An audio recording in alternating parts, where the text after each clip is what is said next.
Okay. All right.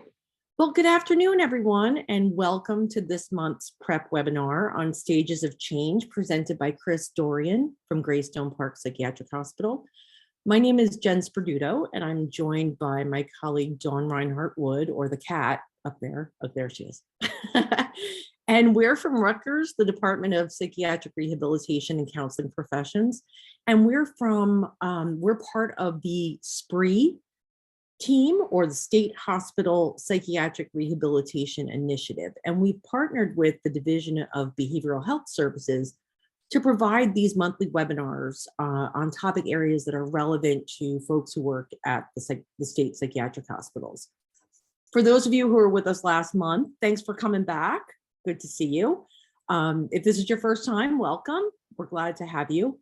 I have to put a quick plug in for our webinar series, the PrEP webinars, and PrEP stands for the Psychiatric Rehabilitation Educational Program. Those webinars will be offered monthly, every month on the third Tuesday of the month at 3 o'clock. They're presented by your colleagues who have an area of expertise to share with you all. And sometimes they'll be presented by Rutgers folks as well, and sometimes people from outside. But this is an opportunity for us to really share the things that we know with each other. Okay, Chris, next slide. So we'd like this to be an interactive training, and so we encourage you to ask questions and participate. We will have time at the very end for a Q&A, but if you do have questions as we go along, you can type them in the chat box or raise your hand on the list over there. And then Dawn or I can unmute you and you're able to use your microphone and speak. And I'll be monitoring the chat box while Chris is presenting. So if you have any questions, pop them in there. One quick note though, if you are using the chat box, make sure you change it where it says to everyone. It should, sometimes it'll say to hosts and panelists, and that way only we can see it. But if you want the whole group to see it, if you have a question or you're responding to something, it's probably better to change that to everyone. And where am I? And also after this webinar is done, after the presentation, I'll be showing you at the end how to access all the training materials, the resources Chris is going to show you, the PowerPoint slides, and a recording of the webinar will be posted on the Rutgers SPRE website. And Dawn's going to post a link to that in the chat box.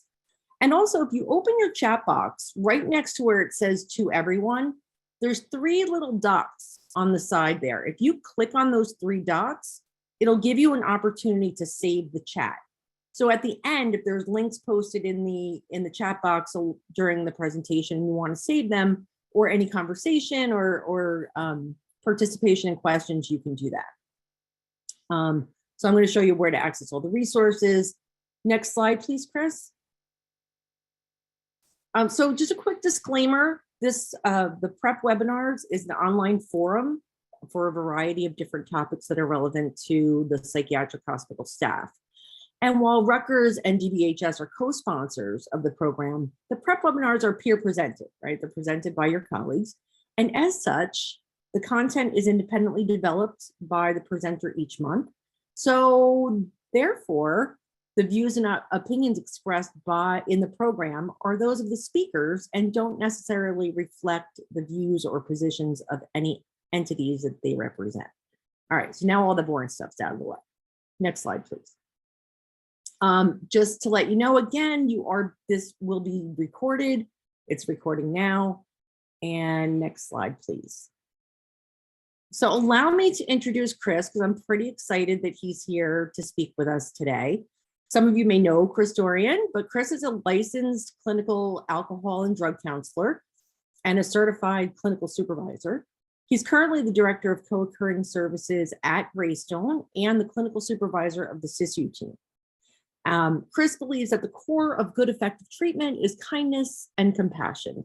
In his free time, he runs a recovery wellness blog and tortures the world with bad poetry. Disclaimer, those are Chris's words, not mine. I haven't read any of Chris's poetry to confirm that it is in fact torture, so we'll just leave it there. Chris has earned his BA in psychology from Rutgers University and his master's in educational psychology from Kane.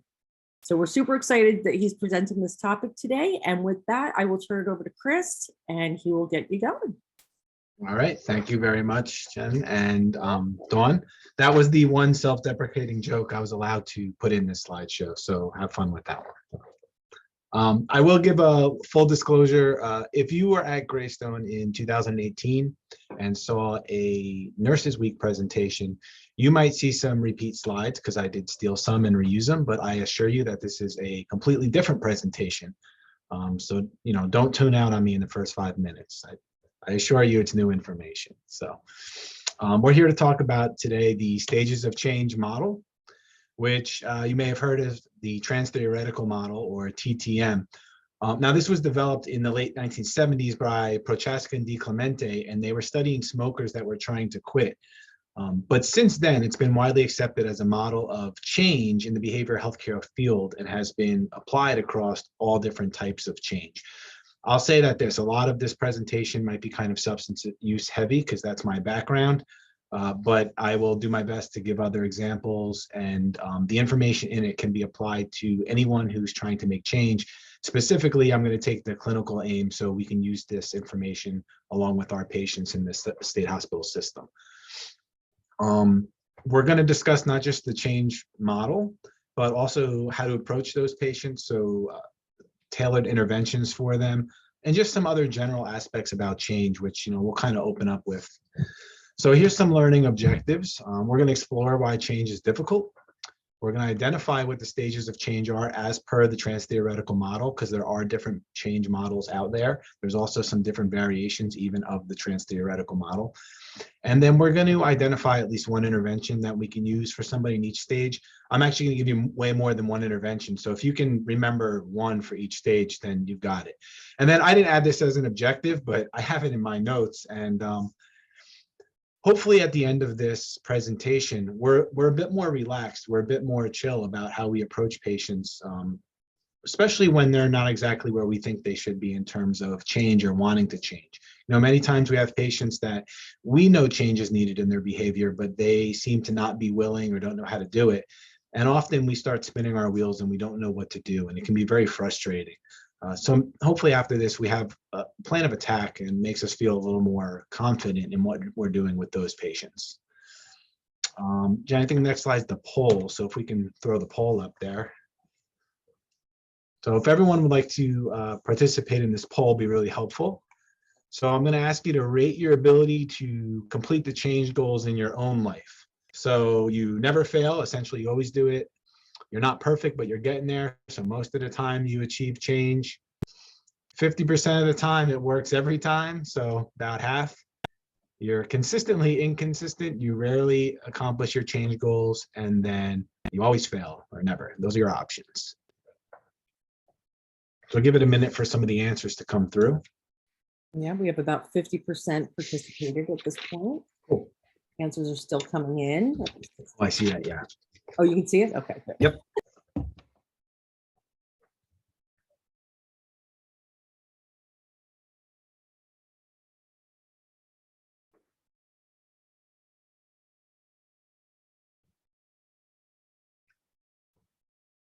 All right, so we have 90% in right now. Oh, it's still coming in, so I'll wait another couple seconds.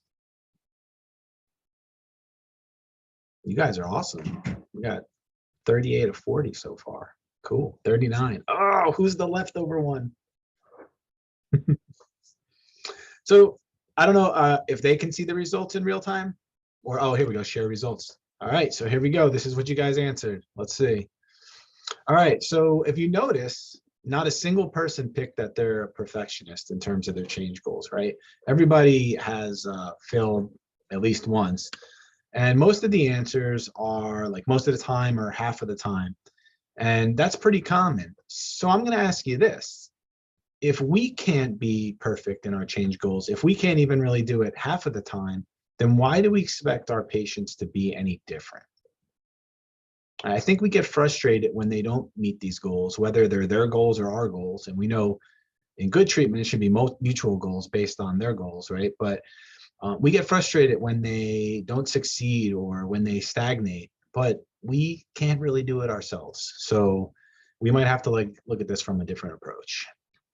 All right, I'm gonna pull that poll down, I think. I don't know if it took it down for everybody. So I'm gonna ask kind of a rhetorical question here. It's not really for discussion, but if change is so great, then why do we find it difficult?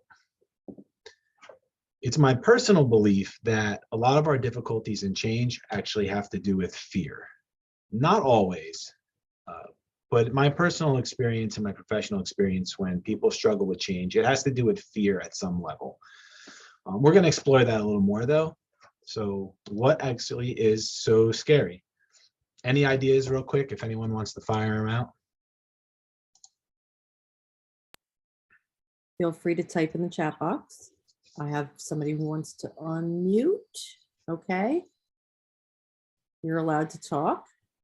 Jay Rowland.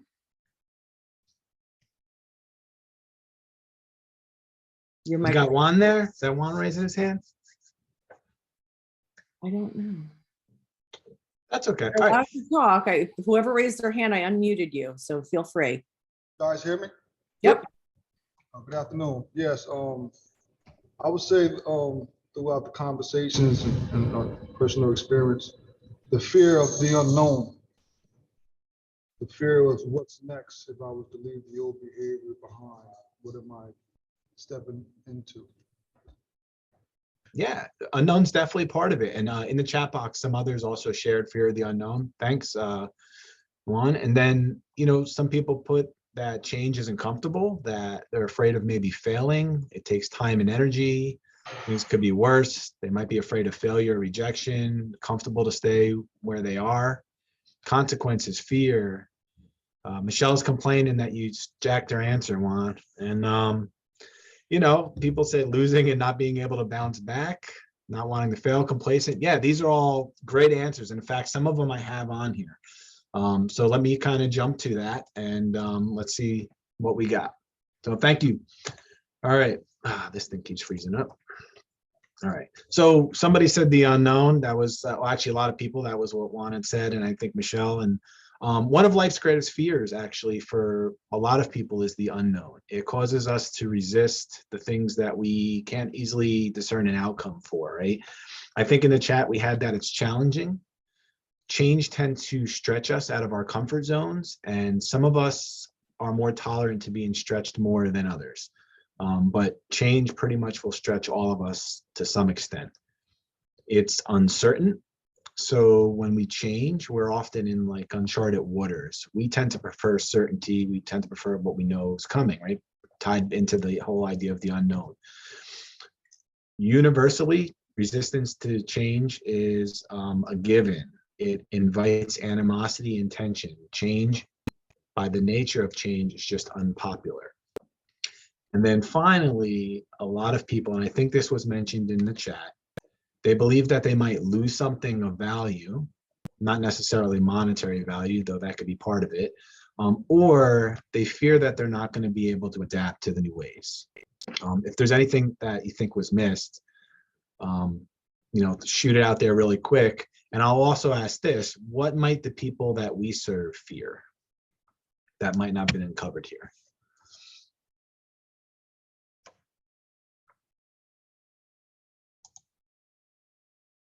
All right. So we can revisit that one later if we want. I'm going to ask then, why do we fail? Oh, relapse. Awesome. Thank you, Catherine. Why do we fail? Now, these reasons are very similar and overlap with why change is difficult. But this is looking specifically at why, once we've actually decided to make that jump and try some change, why we end up failing. Okay, so we tend to be motivated often by negative emotions, right? Things like regret, shame, guilt, even that fear again. They drive us, but what they do is they trigger us to think about the things that we're not doing, or we feel like we're doing something wrong, right? We might take an all or nothing viewpoint. So these are like thinking fallacies, and In substance use recovery, we have a fancy term called the abstinence violation effect. Right? So somebody relapses and then they just kind of give up. If you were to say that to our patients, they're going to gloss over, they're not going to pay attention. But if you were to ask them, and I'm not going to say the full word, but if you were to ask them about the effets, all right, you can use your imagination to figure out what I'm saying there. If you were to ask them about that, they could tell you all about it, right? And another way of thinking about this, in my opinion, is looking at gym memberships in January versus March. So everyone gets out there in January, they set their weight loss goal, their gym goal, and it's packed. You can't even get on like a machine or some weights. And then by March, it's a ghost town. And often what happens is people didn't start meeting that goal or meet it quick enough, and life got in the way and they just kind of gave up as opposed to change their approach. We make often changes that are too big or too vague. So the phrase is, we try to eat the entire elephant. It's almost never possible to take all of it on at once. We have to start somewhere, usually with particular measurable actions, starting small and specific. We use the wrong toolbox, or we neglect our toolbox entirely. We need certain reliable go-tos that help support our sustained change. We need to know what tool to use for what situation. We try to change too much at once. The resources we have to make change are limited, and we can't stretch them too far or else they're going to give out on us. We underestimate the change process. There's a lot of connected things that go on, and sustained change can't happen without all of those pieces being considered. As I said before, it takes smaller steps. We often don't actually make a commitment. This could be a flat out verbal or written commitment, like formally. It could also be an informal commitment just to ourselves. We may say we're going to change, we may say we're going to embark on something, but we don't really commit to it. And then I don't really like the language of this last one, though I put it there. But often failure is a given. And what I mean by that is it many times is part of the process. As you saw from our poll, nobody was perfect in their change endeavors, right? So it's going to happen. You're going to fail at least once in your life. You're probably going to fail a lot more than once. But what we need to do is we need to see failures as a step in the process, not as the end of the process or an excuse to stop trying. And often that's what we do. I see there's some stuff in the chat there. Oh, it looks like I missed some comments back there, but maybe patients are not being prepared. The thought of it might scare us. They're not worthy. Yeah, those are all great contributions and reasons why people, what our patients may fear. All right, I'm going to move on here. And this is just a model of the stages of change model, Transtheoretical Model. You might have seen many different ones before. If you worked in the field and haven't heard of the stages of change, I would say that that's rare. But often you might see them presented as a cycle. You might see them presented as a circle. I don't really like that. But as you can see, there is somewhat of an order. But the order is a little fickle because somebody doesn't always necessarily move smoothly from one to the next. They can jump back and forth between them. So as I said before, it was developed in the 1970s by Prochaska and DiClemente. They were working with smokers who were trying to quit smoking or change. And some of those smokers were actually not trying to quit. It's not the only model for change, but it is highly relevant. It's important, and it's been applied across all of behavioral health care pretty much. And basically, you don't always go neatly through the cycles I just said, right? So I'm going to do a really quick rundown of each stage, but we're going to look at some examples of it throughout the presentation. So I don't want to spend too much time. But essentially, pre-contemplation is when somebody is not even thinking about change. They don't think they need to change. They're not aware that there's a problem, despite maybe evidence sometimes being right in their face. Contemplation, they're thinking maybe change is needed or they need to do something, but they're not sure.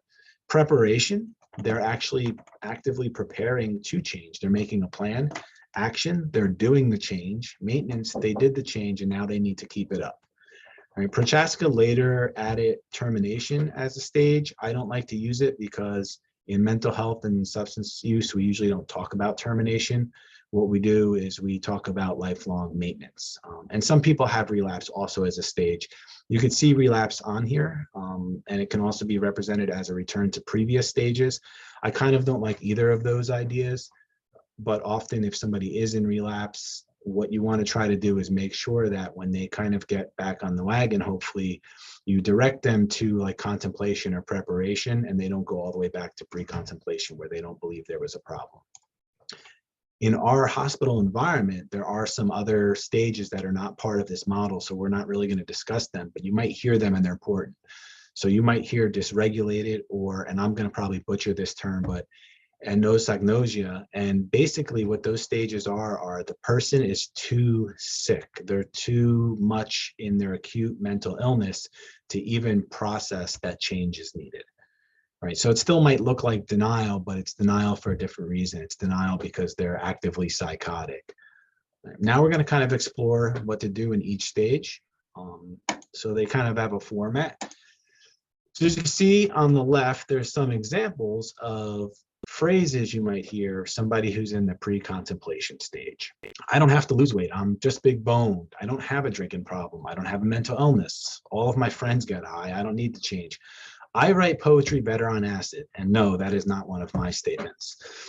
But this is really difficult. Often it looks like denial. Often the person, since they don't want to engage in change, they don't think they need to change, they're probably not going to necessarily do anything that we as clinicians really want them to do.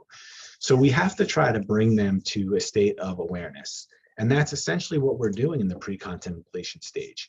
We're trying to build awareness, but while we're doing that, you can sow some seeds of doubt, right? Provide them information about what it is that they need to change. Discuss the behavior that you think needs to change and the consequences associated. The important thing is get them to envision change. Even if they don't agree that they need change, are they able to envision change? Right? Key in this stage is the emotional arousal, right? So we can use experiential techniques. We can use role play. We can do values clarification exercises to get them to start exploring their values in general to try to create dissonance, right? So a good example of this is, somebody wants a stable job. Maybe they want to be a teacher, they want to be a police officer, but they're still actively using substances. Well, to get that job, they're probably going to have to pass a urine drug screen, or they're not going to be able to actively use. So you try to create that dissonance, and it gets them thinking a little bit differently. You can explore their role and the impact that their behavior has had on the different roles they have. Get them to take different perspectives. And if you have somebody that, even if they're resistant, they're willing to listen and they're willing to at least try suggestions. It's rare, but you may get that type of patient. Doing something where they could see something relatable might help. So for instance, you might be able to get somebody to pay attention or attend an AA meeting or listen to a recorded AA meeting, and they might hear a story that's taking a different perspective, and they might acknowledge that that perspective is a valid perspective, or they might even see a connection to their own self in that perspective. And that's how the gears get going in their own mind. They're essentially doing like a self and an environmental reevaluation. And always, and this is throughout the stages, but if you can, try to get a significant other involved. You want to normalize their experience, make them feel heard, make them feel understood. Focus on things like positives in their life and gratitude if you can, and then explore their goals. Can this behavior or can this problem be related to them at reaching their goals or preventing them from reaching their goals? And that's where you start kind of getting them with the hook. And then if you're familiar with motivational interviewing and you know it, it's really meant for pre-contemplation and contemplation. So this is where you would use motivational interviewing. There's tons of trainings on that, so we're not going to really cover that. But I believe it was Ken Kinter, who's from Rutgers, and I've learned, he said, if you're not sure if you're doing motivational interviewing, a good start is to just be kind. And I follow that. To me, that's personally how I move through the world and how I try to interact with our patients. And then from there, I try to do the clinical stuff I learned, but I always start with being kind. And then what you want to avoid is direct confrontation or being too directive, because this will actually just push them away. If you give them too many options, it'll be overwhelming. And if you give them too many assignments, it's actually going to be counterproductive and you're going to lose the person before they even considered working with you or considered change. A mouthful, right? All right. Contemplation is the next stage. Okay. And some of the things you may hear in this stage are, well, maybe my pants are a bit tighter. Sometimes I worry about how much I drink, but I see others and they drink way more than me. My wife and I, we do spend a lot of money on pot, but if we didn't do that, we'd be spending it on something else like dinner. So it's not a big deal. And maybe my voice has caused me some problems sometimes, but my dad heard voices too, and he was fine, never had any issues, right? So you can hear there's some doubt there, there's some questioning, but then there's almost like justification, bringing it back, right? So this stage, what we're trying to do is we're trying to get them to actually commit to behavior modification or commit to even just making a decision about it, because they're on the fence, right? We really don't want them to go on the, what we perceive as the wrong side of the fence. But we want them to make a commitment in a direction, and hopefully in a direction that you think is the healthy direction for them. So one way of doing this is, the term they like to use is to tip the decisional balance. And what I mean by that is you're going to explore their ambivalence and you're trying to push them kind of on the side of the fence that we think is the healthy side, the recovery side, right? One way of doing this is a cost-benefit analysis. That's kind of fancy for a pros and cons list. A basic pro-cons list really works, but one of the ones I like is a 4-quadrant ones. So you look at the pros of changing, the pros of not changing, the cons of changing, the cons of not changing. And while there's some overlap in your quadrants, I feel that when you take that 4-pronged approach instead of the 2-prong, it actually brings out a little more. And sometimes you get some different perspectives and different ways to look at some of the things that they're engaging you about. You want to try to increase their self-efficacy. You want to make them feel empowered. So by doing that, you can work on problem-solving skills. They don't have to be related necessarily to the problem at hand, but they're just problem-solving skills. And as they get better at that, they start feeling like, hey, I can do this. I can make changes. I can hit goals in my life. You're going to continue to get them to evaluate or re-examine their self and their environment. And what I mean by that is kind of like pre-contemplation, it's perspective taking, and they're going to kind of explore. You're going to look at changing societal norms and options. And what I mean by that is not necessarily like society's changing and things like pot are more acceptable. What I mean is what has changed in their own life and in their own environment that kind of points to this behavior being problematic, right? Maybe they always drank really heavy, or maybe they always had symptoms of mental illness, but something has occurred that's led to a change, and it's no longer acceptable, these behaviors. It's no longer healthy for them to go on this way. So what has changed? And if you have others that are part of their environment, friends, family, significant others, people that are in maybe recovery meetings or something, how can they encourage the change? How can they role model that change? You can also have them self-monitor. So whatever the behavior they need to change, they just basically keep a log. So again, back to substance use, like maybe we ask somebody, well, why don't you keep a record of how much you drink throughout the week, and then we'll talk about it next week. Sometimes you find that just doing this log actually gets them to slightly change the behavior. They do it less. You might even get them to consider something like sobriety sampling, right? So well, you told me you've never gone a week in your life without drinking. You don't think it's a problem. I want you to come in here next week and see if you can go that full week without drinking. And sometimes just a simple exercise is that they realize they can't, and then they start thinking about, yeah, maybe this is a problem. And then explore other life problems. That way you can use them as leverage and encouragement for the person to change. Are they related to the main issue? And you'll probably see that many problems are tied in some way. We confused yet? Is our head spinning? I'm throwing a lot at you, and I'm probably not going to slow down. So it's good that you can get the slides at the end.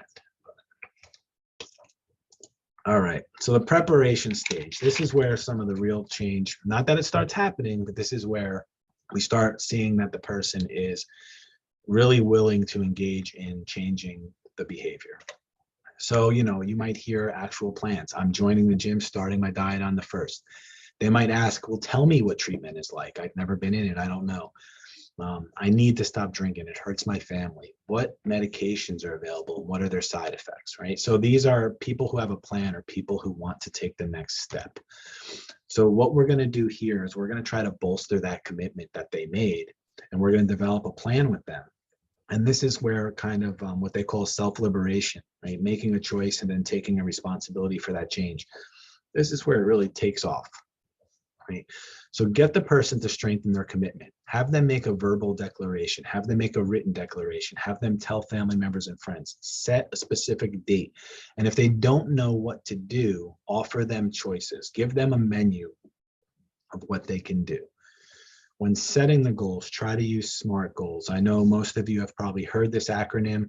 I've seen it presented a couple different ways, but generally SMART goals are specific, measurable, achievable, realistic, and time-oriented or timely. You're going to continue to increase that self-efficacy. So in this stage, what you might do is teach them positive affirmation statements, positive self-talk. Get them to see not just a different future, try to get them to see a possible positive future with that behavior change in their life. And then what you can do is you can look back, have they made past attempts at change, right? What are their patterns, right? Explore this. If we're talking about substance use, what are the use patterns, right? We'll look at the self-monitoring maybe they did. We're going to probe a little bit deeper to see where it is. If they've gotten symptoms, like when did they get symptoms? What types of symptoms? Have they ever tried meds or treatment before? What worked, what didn't? And get them to identify essentially, is there stuff in those patterns that need to be changed, such as like the time of day that they go out of the house, things in their environment, like maybe they have toxic roommates, maybe they have posters that are actually triggers for them all over the place. We're going to start looking at that. Doesn't mean we're going to change it yet, but we're going to look at it. And then they need to identify needs and resources. So what skills do they need to develop and strengthen, and who or what can they enlist for help? And this is very easy for a lot of our patients to say. They can go, oh, I can talk to a family member. But what you really want to get them to do is be specific. You want to get them to say, I can talk to my Uncle Frank. And you say, that's great. Now put his number down on this piece of paper. Get it in your phone. Who else? Oh, I'm gonna call my aunt. Who? Well, my Aunt Jean. Okay, great. Get them to be specific, because what happens is if they just say, I can call a friend, when it comes time to call a friend, they're not going to know who to call. But if you get them to say a couple times, I'm going to call Uncle Frank, then when the time comes, they call Uncle Frank, right? And then once again, we're going to look at those other problems. But this time, are those problems going to interfere with their goal? So the types of patients we serve, what you might find is that problems such as if the mental health is not being addressed as well, it's going to be a problem for them to address their substance use, or the other way around. Same things if they have unaddressed medical issues, they're going to get in the way of mental health. They're going to get in the way of substance use. All right. Now, action. This is where people actually start making the change. So they have their plan and now they're doing the change. So you might hear people talk about what they've been doing. I'm not perfect, but I get to the gym 3 days out of the week. I hit my calorie goals most of the time. It's hard sometimes, but sobriety is really worth it for me. I believe I can do this. And then just maybe as simple as, yeah, I'm going to my program and taking my meds. Boom. They have engaged in action to change the behavior. They're not perfect, but they're doing it. Right? So we're going to focus on implementing change strategies and then revise the plan as needed. So again, what patterns need to change? Maybe somebody's trying to stop drinking and they realize that when they go out on Friday nights, they're more willing to have a couple beers or a couple glasses of wine because they don't have work the next morning. So maybe if they can't eliminate going out on Friday nights, you get them to go out on like Wednesday nights or Thursday nights when it's a work night and they're not as willing to drink. Things of that nature. So what do they need to change that's patterned? And then you want to try to get them to have this pattern of change, the new pattern of change for 3 to 6 months. That's when it really starts becoming the new habit, especially like we always hear these like 30, 60, 90, 120, 6 months. 90 days is a big milestone for a lot of people when it comes to behavioral change. If you can reach 90 days, often you do pretty well after that. And as a clinician, you're doing a lot of support and a lot of coaching here.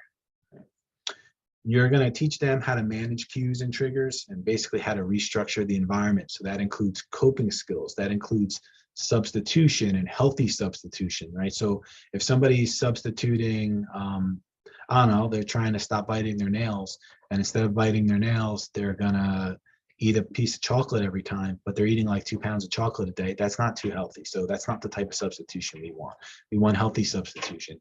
And then skills such as one I like is called urge surfing. I'm not really going to talk a lot about it here. You can look it up, but essentially it's a visualization exercise where you think of an urge as a wave coming in and out. And rather than fight against the wave, because we know we can't fight waves, they're going to knock us over if they're big enough. You just kind of like, acknowledge that it comes in and you ride it in and out to the shore. It's many people like these types of visualization exercises. They don't work for everybody. But there's plenty of people who do utilize them.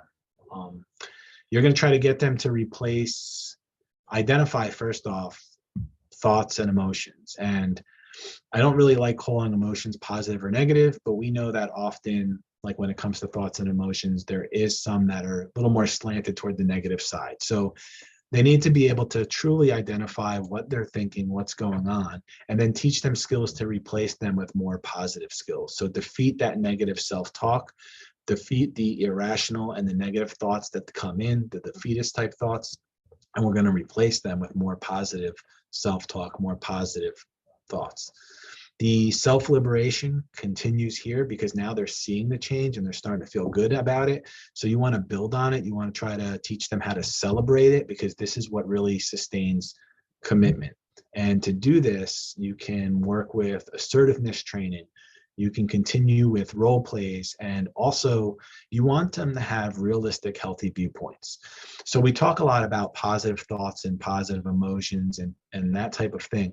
But at the same time, you have to maintain a sense of realism, right? That not everything is always like rosy.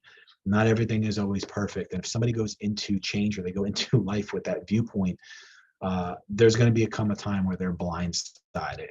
Because that's just not realistic. So we still want to keep them in a realistic space. And then we want them to identify, recognize, and reward their positive change. This can be material rewards. So maybe they're going to take money they saved by quitting smoking and treat themselves to something. Maybe when they hit 3 months, they're going to give themselves a spa day, but they don't have to be material rewards. Sometimes just the new activity itself breeds the reward, but it's important to recognize that and call it out. So for instance, if somebody's going to the gym, they're losing weight, they're seeing changes, they're feeling changes, they're going to feel rewarded, right? But we have to reward them for that. Like, let them know that the change is noticed and that they're doing well. But we also need to teach them to pat themselves on the back, because often for many of our patients, they don't get that pat on the back from anyone else. So we need to teach them how to do that. All right, next up is maintenance. So maintenance, somebody has sustained the change for a while and they're trying to keep it. So you might hear like, it's been a year since I hit my goal weight. I'm still trying to live healthy and keep it off. I like my new life. I don't want to go back to using. I'm committed to my treatment. I know I could relapse if I don't take my meds or if I have a drink. But if I start feeling that way, I know I can reach out for support. Right. So these sound like people who are in active recovery. These sounds like people who have made a change. They want to keep it and they know how to keep it. So when you have somebody in maintenance, you're really just trying to help them maintain that change and keep the new patterns that have been working for them. And you have to help them fend off what we call like the infrequent surprise urge or a negative reaction. Often when somebody has change and sustained change, they feel like the problem is solved, right? So we have to kind of go back to that realistic thinking. They have to know that the problem might not necessarily be solved. Right now, it's just being managed, and they still could be blindsided by an urge, a negative feeling. They could be blindsided by an acute flare-up of their illness, and they have to be ready for that. Right? A lot of times somebody in maintenance, you're doing a lot of check-ins with them. They might not even be in treatment as often. We like to call these booster sessions, right? So somebody comes in, how are you doing? What's still going right? Has anything gone wrong? How are you feeling? What do you need? The patients in the hospital system aren't always kind of in this phase, because this is usually the phase they'd be in the community, but they may have problems that they have changed and they're trying to maintain while they're here. We have plenty of people in the hospital system that have maintained abstinence inside and outside of the hospital system that we still have to treat that as maybe an active treatment issue that we're checking in on, because it could be a real issue for them when they leave. All right. We're going to look and see if there's any unresolved issues or other problems in life, and there always are. So, I mean, trauma, stress, environmental issues, childhood issues. We need to get them to start focusing on these issues and addressing them if necessary, because this is how that'll help them avoid relapse. It's very hard to change one thing in your life if everything else still is chaotic. There's unresolved conflicts. There's things like that going on. We might do a lot of referrals in this phase, and not just make the referrals, but follow up on the referrals. So if you're sending them to a self-help meeting, or you're sending them to a doctor or a program or some type of social support, next time they come in, did you go? Did you call? You know what? Let's make the call right here in my office. Let's not wait. So you're going to help them make that, and you're going to follow up on it. And then social support is really important in this stage. So you're going to reinforce that social support that they have them practice skills maybe in session, or ask them how they practice skills when they're outside of session, and how they practice those skills with their social group. And like I said, continue to be realistic about life issues, because they could come up. One thing I always tell my patients, and this is something we do a very horrible job at, I believe, in the system, is life is difficult. A lot of times our patients think if they change the one problem behavior they think is causing them all the issues, that life is going to be perfect, things are going to go great. Sometimes life is difficult. Sometimes life, and I'm sorry for saying this, sometimes life just feels like it sucks, right? If the person's not expecting that, because they think that now I'm in recovery, now I'm doing well, things are going to be great, the first time that something bad happens, like a flat tire or a family member telling them to like go screw, or anything like that, they're going to be floored, and they're going to be right into relapse mode. So we have to keep them in a realistic thinking pattern. They need to create a life that's healthy, grounded, or rewarding, or the maintenance of the change is going to be very difficult. So there's a bit more, and I know we want to have some discussion, so I don't want to spend a whole lot of time on this, but it's important to recognize that people can be stuck in a stage. They can cycle through the stages in different order and back and forth before they get kind of to like that action and maintenance. And it's important to not recognize the action stage and take that for absolute change. It's the start of change, but it's not absolute change. Many times our patients hit action and we think the work is done. That's really just the start of the change. And then the stages of change, the Transtheoretical Model is exactly that. It's a model. It's not a type of therapy. But if you do it right, you're doing something that I consider both clinical and magical. Because what the stages of change model does is it gives you those interventions. And if you look, those interventions are stimulus control, counter conditioning, and reinforcement management. And those three things together are behavioral therapy. So if you use the stages of change interventions effectively, you actually can do some really good therapy with somebody. We didn't talk about relapse, and we should. So what really is relapse? What are your thoughts? I'm going to ask you really quick about this one, because I do want to have some deeper discussion if people are willing. So what do we think relapse actually is? I said before, some people think it's a return to an earlier stage. Some people think it's like its own stage. What is relapse?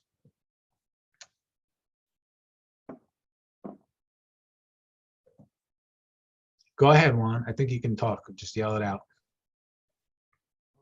When it comes to substance abuse, relapse is when a person is practicing abstinence initially and returns back to usage. Yeah, that's the key word. No matter what relapse you're talking about, you hit it. It's a return, because relapse is a return to the old behavior. And for some of our patients, a relapse could just be even a return to thinking patterns, maybe not even a behavior. Not everyone's going to agree with that. But for many people, just falling into old thinking patterns is enough to put them in like what we would call like relapse mode. Luis says it stops from what was keeping them clean. Yeah. You know, relapse isn't always clearly defined. Some people might say, oh, if I quit smoking and I have one cigarette and I go back to not smoking, that wasn't a relapse. Others are going to say, hell yeah, that was a relapse. So the recovery community is even split on that. But essentially, it's a return to an old behavior. Often what we do and what we need to do is learn about what went wrong, what didn't they accomplish, what didn't they utilize. I'm a bigger proponent, though, of looking at what went right. We talked about how hard change is and whether the person changed for one day, 1 week, 1 month, or 1 year. In order to do that, I'm sure it was very hard. I'm sure they did something very right. I'm sure they did things that were highly effective. And we need to explore that instead of just looking at like what went wrong, because we can utilize what went right. We still discuss what went wrong, but we have to talk about what went right. Exactly. I see that Rutgers put in there the strengths-based approach. And I believe that that strengths-based approach is at the core of psychiatric rehabilitation, but you can correct me on that because I'm not as versed in that as you guys. So what we need to do, though, is consider relapses as an opportunity to learn and adjust the change plan and figure out how to move forward. I will say this, there's a phrase in recovery and substance use recovery, and it says relapse is part of the process. I hate that. Even though we said that failure is a given, I hate that phrase. I like to reword it, and I tell people relapse may be part of the process, but it doesn't have to be.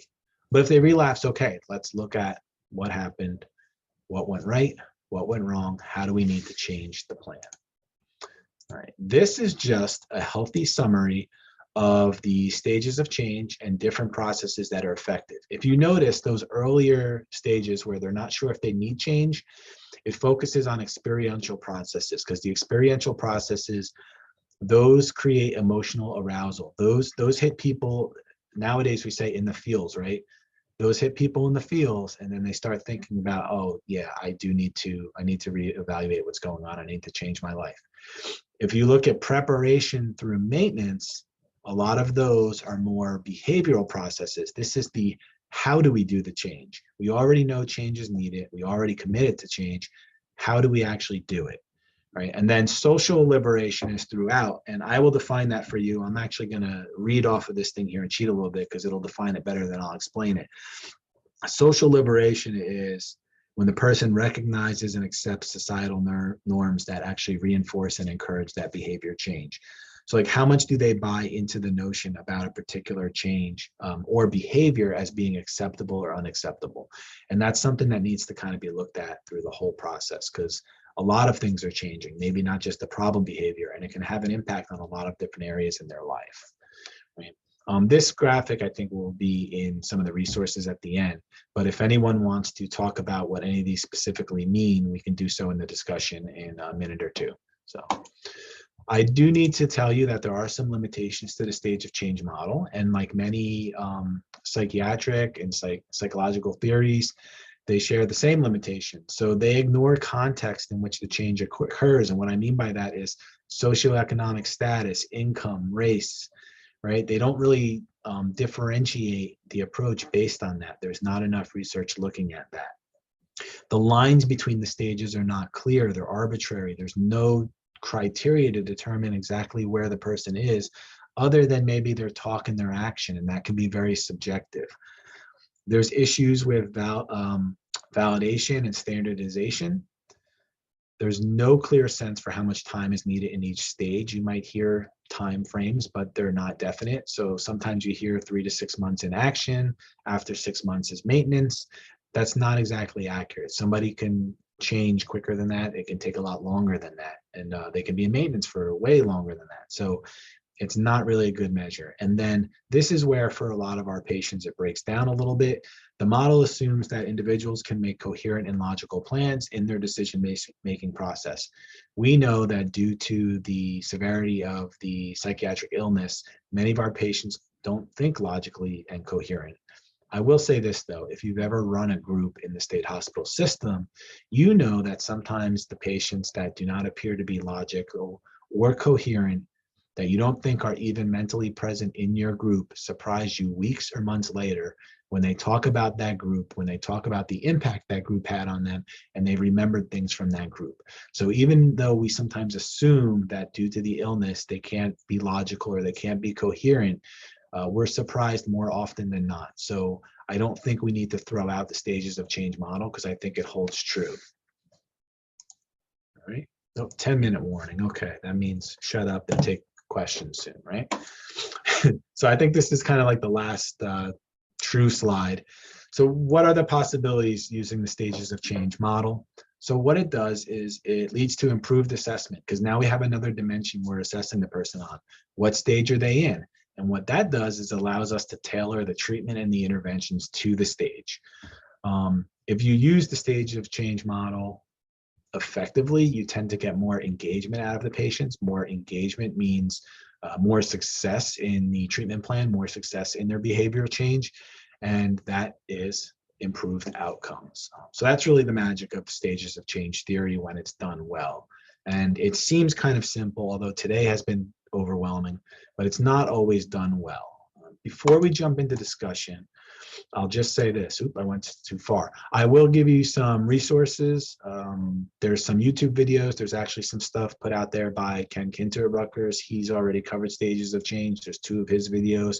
There are also great short watches to understand the stages of change. There's a video by a guy named Jim Savage who kind of uses a parable to describe the stages of change. And then there's some charts that have like the appropriate interventions and things like that. You'll be able to get all of that, I believe, during the survey. And Yeah, I'll tell everyone how to get them and show them an example of where to find it. okay. And then there also will be, I believe the slide deck is available as well. So. Yes. And then there's some resources in the slide deck you can check out. I don't know if you'll be able to see this. It might get blurred by the screen, but a really good manual. And I'm not promoting anything specifically because there's no money involved in any of that. But it's the Stages of Change of Addiction Clinician's Manual by D. Clemente, who was one of the people who started the Stages of Change theory. This manual kind of lays it all out. Can you hold that right in front of your face? Yeah, yeah. Is it showing up? That way it's not blurry. Well, no, it's still blurry. Never mind. I'll put it in the chat. Okay. Yeah, it is a good little a primer on how to use the intervention. So stages of change and addiction. Now discussion, questions.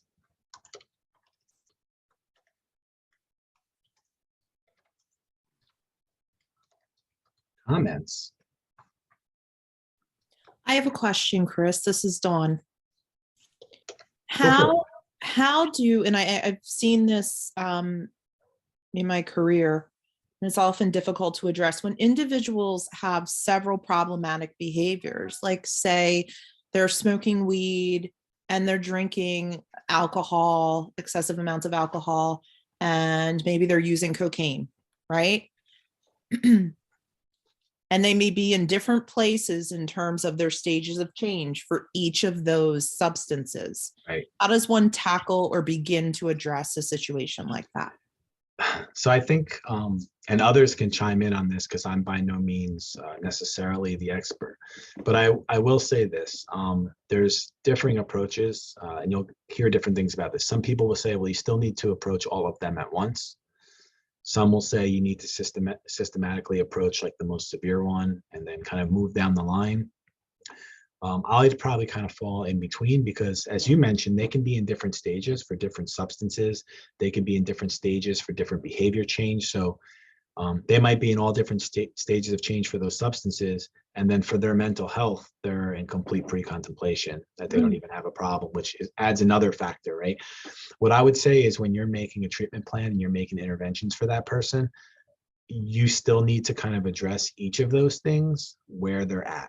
So you're going to have a different approach for their marijuana use versus their alcohol if their stages of change is their stage of change is different. You're going to have a different approach for the mental health. Now, if the mental health is so acute that you can't even touch on the substances yet, then that's maybe a treatment team decision to address the mental health first. I think what we found at Greystone, and probably similar in the other hospitals, even on like admissions or with a really acute case, when you have a patient like that, there still are ways to engage them in like the substance use treatment even though their mental health seems to be so acute at that time. But there are some patients that we know we're just not going to be able to do that with. So hopefully that answers that question, but it's clear as mud. So Hey, Chris, there's a couple questions that came in. One was, how does harm management relate to stages of change? That didn't get posted to everybody. And also, can you briefly talk about social liberation again? Yeah, so I'll look at harm management, harm reduction first. Harm reduction is a great way. So first of all, in the treatment community, we need to embrace harm reduction. All right, and this might not be one of those things in the disclaimers in the beginning. That's a Rutgers thing. This is coming straight from me. The field has progressed. The field knows a lot more, and we know that harm reduction works. Harm reduction often is like a no wrong door type of policy for the patient. So we need to embrace it a little bit more. And when our patients are willing to do that, I think we need to encourage it. Right? So in substance use, we have this whole like abstinence-based mentality still, even though we know that engaging somebody in harm reduction is engagement, and that gets them to stay. That gets their butt in the seat and it gets them talking. So if you have somebody who's not willing to maybe stop drinking or stop using heroin, you can get them to commit to using less, right? And we need to go in that direction. Or if we need to use a medication, like medication-assisted treatment that's going to help them, that gets stuck in the category of harm reduction. I don't agree with that because to me it's a full-out treatment, but it still often gets pigeonholed into the harm reduction category. You're still going to use the stages of change model. Usually somebody engaging in harm reduction is in pre-contemplation or contemplation, and you're going to utilize the appropriate interventions to move them along to make a more concrete behavior change. But if the only way you can engage the person is, I'm going to go from drinking 7 days a week to 2 days a week, you know what? Create an entire change plan to get them to get to 2 days a week. Because once you get them to 2 days a week, you can kind of start over again in a way and get them down to 1 or 0 days a week. Small steps. And then the social liberation. So I will read the definition that I wrote down. Again, it's going to be better than I'll actually explain it. It's the process of the patient recognizing and accepting the societal norms that encourage behavior change. How much does a person buy into these notions about a behavior being acceptable or unacceptable? What does society say about their use behaviors? What does society say about their mental health? And when I say society, I don't always mean just society as a whole, although that can be part of it. What I mean is the environment around them, the people that are important to them. Now, sometimes you tease out that all the people that are important to them are just as toxic for their change. And that's when we have to reevaluate those people in that environment. But most of the time, people have others in their life that they respect that are telling them, like, you need to change this as well, right? How can we utilize that to get them to change? And how can they come to put a lot of value in those persons, in those people's opinions, in those people's direction? That's really what social liberation is about. Connecting what's going on in their environment and in society and in their families and friends and social circles about their behavior. Is it acceptable? Is it not acceptable? You know what? All of your friends think that drinking a 24-pack on a Friday night is acceptable. What they don't think is acceptable is you getting behind the wheel and wrapping your car around a telephone pole and driving through your neighbor's front lawn. So let's start with changing that. That's kind of, I guess that's a harm reduction approach there for Tom's question too. So Thank you. All right, well, it is almost 4 o'clock. So Chris, could you advance the slide just to show what the resources look like and the REDCap training evaluation? Yeah, so these are going to be some resources that you'll have available during the survey. There is a worksheet from Therapist Aid that talks about stages of change and the interventions you could use. There's another one from Smart Recovery. It's very similar. There is the parable I told you about, 2 videos from Ken Kinter, and then the one on the bottom that's highlighted here was that graph of what intervention fits in well with what stage. And the book that I put in the chat also describes that. So you would be able to reference that and find those answers if you needed it. We've got some references here.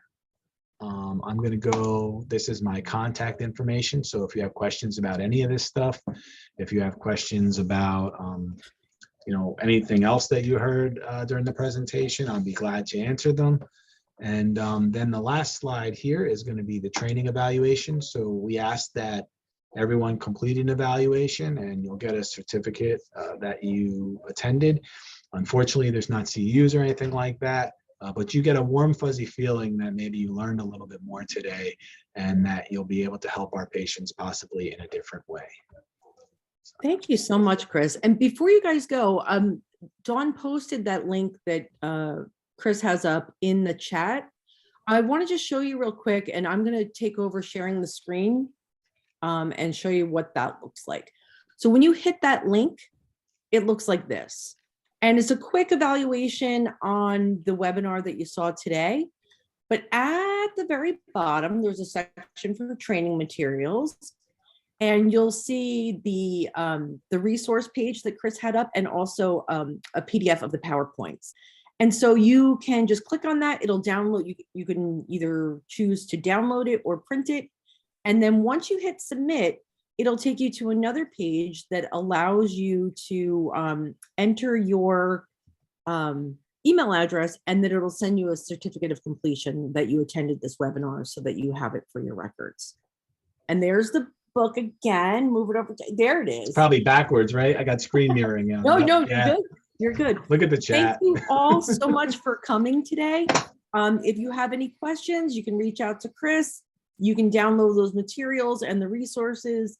And don't forget, we are here every third Tuesday of the month. So we'll see you all again on January 18th.